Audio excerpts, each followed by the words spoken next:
Welcome to Villains with Vaughn, Episode 3.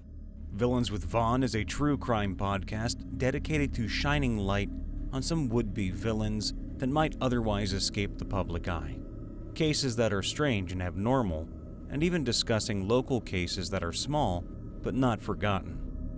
No amount of light can purge the evil within this episode as we prepare to dive into the blood-soaked, vicious nature of Richard Ramirez. Warning: this episode will contain mature and often disturbing content. Richard Ramirez was not known for his subtle or gentle nature, but for his graphic violence and abuse. We will not be exploring these crimes in explicit detail, but nonetheless consider yourself warned before going further. I believe in the evil in human nature. This is a wicked, wicked world, and in a wicked world, wicked people are born. Richard Ramirez. On February 16, 1960, Mexican immigrants Mercedes Munoz and Julian Ramirez welcomed their fifth child into the world. Richard Levea Munoz Ramirez was a man who would leave his mark of infamy on the world and haunt the nightmares of millions. Psychiatrist Michael Stone once said that Richard Ramirez was a case where a psychopath is made rather than born. His father Julian was an alcoholic with abusive tendencies who would beat his wife and children. As a child, Richard also sustained multiple head injuries, the severity of which would later go on to cause epileptic fits, aggression issues, and hypersexuality, according to Stone. By age 10, Richard was already consuming drugs and alcohol. He and his older cousin, Miguel, bonded over these, while Miguel told Richard stories of his time during the Vietnam War. These were not just any old war stories, however. Miguel spoke at length of all the women he tortured, assaulted, and mutilated while providing photo evidence. Conversations such as these would influence Richard in many ways. During his early teens, he began to develop an interest in Satanism and the occult. His sexual fantasies would also twist and combine with images of graphic violence. Those fantasies would, sadly, not remain just fantasies. Ramirez would not remain a mere witness to depravity for long, however. While still in school, he took a job at a Holiday Inn. Here, he would use a master key to enter rooms and rob patrons. While working, he also molested 2 children in an elevator, though it was never reported and he was not prosecuted. His employment ended abruptly when Ramirez was caught attempting to assault a woman in her room. He was caught and beaten by the victim's husband, but ultimately, they dropped the charges as they lived out of state. At age 15, Richard watched his beloved cousin Miguel brutally murder his wife during a domestic dispute. Ramirez later stated this event was a point of fascination to him, rather than trauma, much like the photos and stories Miguel had told him prior. Miguel was found not guilty of his crime based on insanity caused by PTSD and was confined to a mental hospital for a mere 4 years. Shortly after the shooting, Richard dropped out of school and moved in with his sister Ruth and her husband Roberto. Roberto was an obsessive peeping Tom and took Ramirez with him at night to spy on women. When Miguel was eventually released from the hospital in 1977, he would sometimes join the pair. Richard's first arrest also occurred in 1977, but despite his already disgusting behavior, it was only for possession of marijuana. When Ramirez turned 22, he moved to California.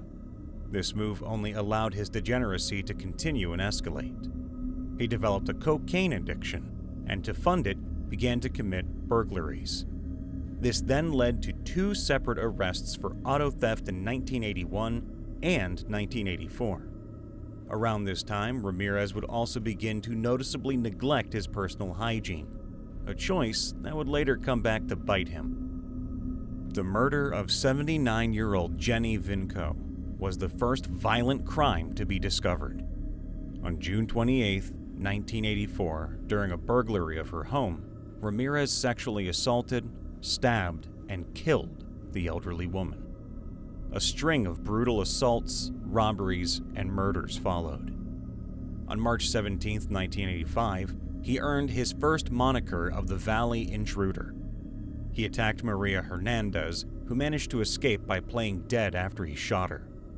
Ramirez also attacked and killed her roommate, Dale Okazaki.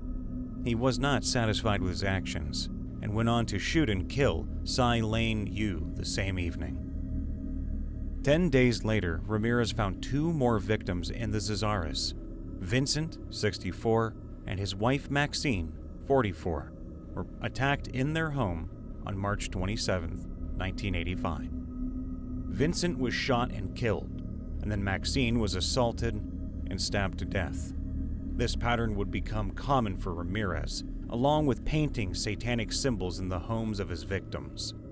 When police tried and failed to find out who was behind these awful acts, Ramirez attacked and killed William and Lillian Doy, using his now favored modus operandi. Over the following weeks and months, many more victims fell to Ramirez's savagery. 83-year-old Mabel Bell and her disabled 81-year-old sister Florence Lang, 42-year-old Carol Kyle, 75-year-old Mary Louise Cannon, 16-year-old Whitney Bennett, 60-year-old Joyce Lucille Nelson, 63-year-old Sophie Dickman, 66-year-old Layla Needing, and her 68-year-old husband Maxon, 32-year-old Samkid Kovananeth, and her 32-year-old husband Chainarong, 27-year-old Virginia Peterson, and her 30-year-old husband Chris, and 27-year-old Sakina Abawath, and her 31-year-old husband Elias. Ramirez also had a few other suspected victims, but the evidence in those cases was insufficient. During these burglaries, assaults, and violent attacks, Ramirez used a variety of weapons to inflict pain and torture. His arsenal included handguns, knives, a machete, a tire iron, and a claw hammer. He also punched, pistol-whipped, and strangled his victims. In one case, he stomped a woman to death in her sleep. In another, he shocked a woman with a live electrical cord.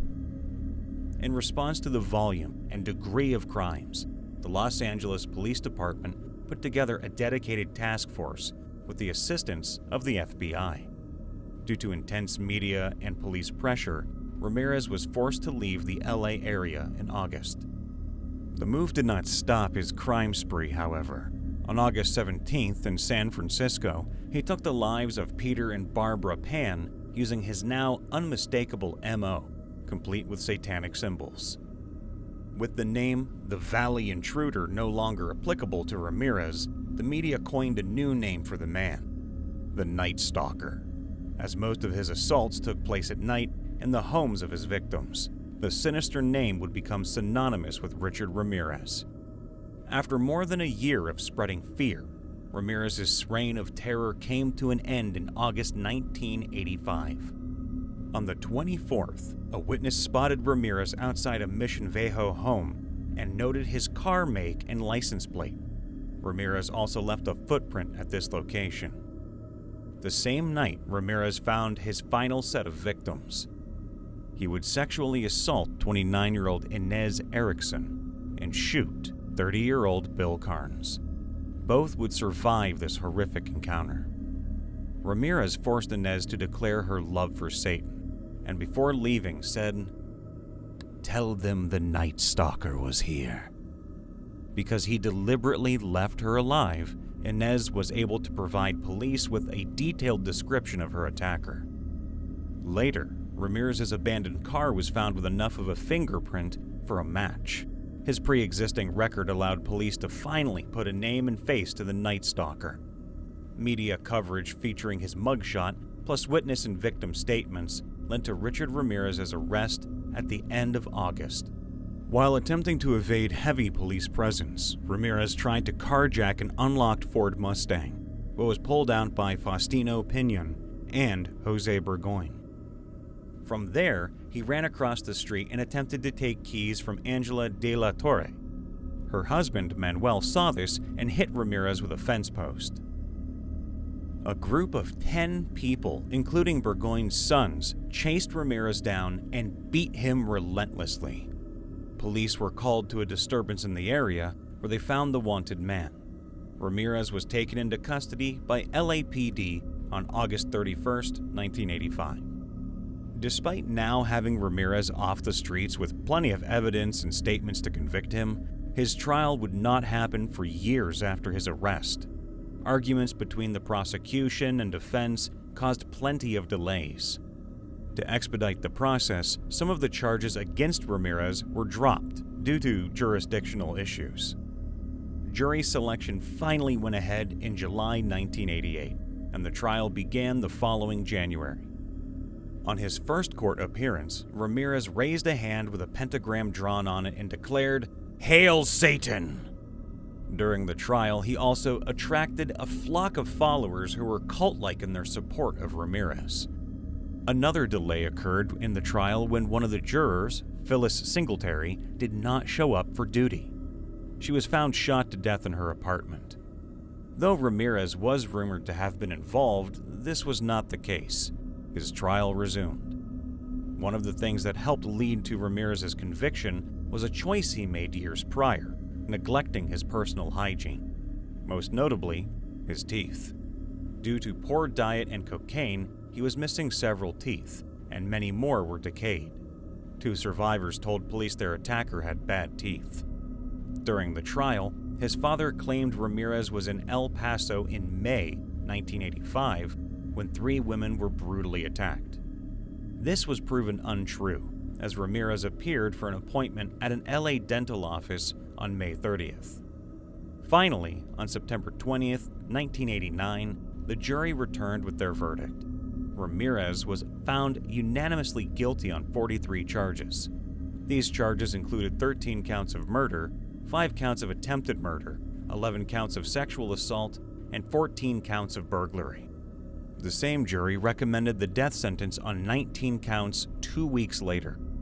Ramirez's answer to this was, "Hey, big deal. Death always comes with the territory.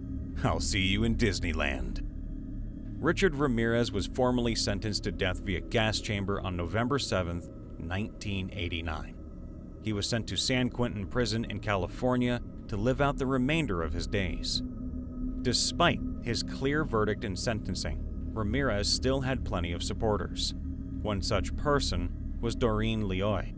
She believed the convicted criminal was innocent and wrote him dozens of letters. Leoy was loyal to Ramirez, and after they met in person at San Quentin Prison, she continued to visit him 4 times a week. They eventually married in 1996, which prompted Leoy's family to disown her. In 2009, however, when DNA connected Ramirez to the brutal assault and murder of 9-year-old Mei Lung, Leoy reportedly ended their relationship. There is no official report of the divorce. Another woman named Christine Lee claimed to have been engaged to Ramirez as well, but didn't provide details on their relationship. After 24 years on death row, Richard Ramirez died on June 7, 2013. His sentence was never carried out, as he died of complications related to B-cell lymphoma. Ramirez likely died alone in his room at Marin General Hospital in Green Bay, California, at 53 years of age. As always, we here at Villains with Vaughn want to thank you for listening to our content, and the more we grow, the more you'll get. Make sure to leave a like, subscribe, and to ring that bell for notifications on when we upload next. Be sure to leave us a comment too, by the way, if you have a burning desire for us to do some research on a villain of your choice in the future. Until then, please be safe out there.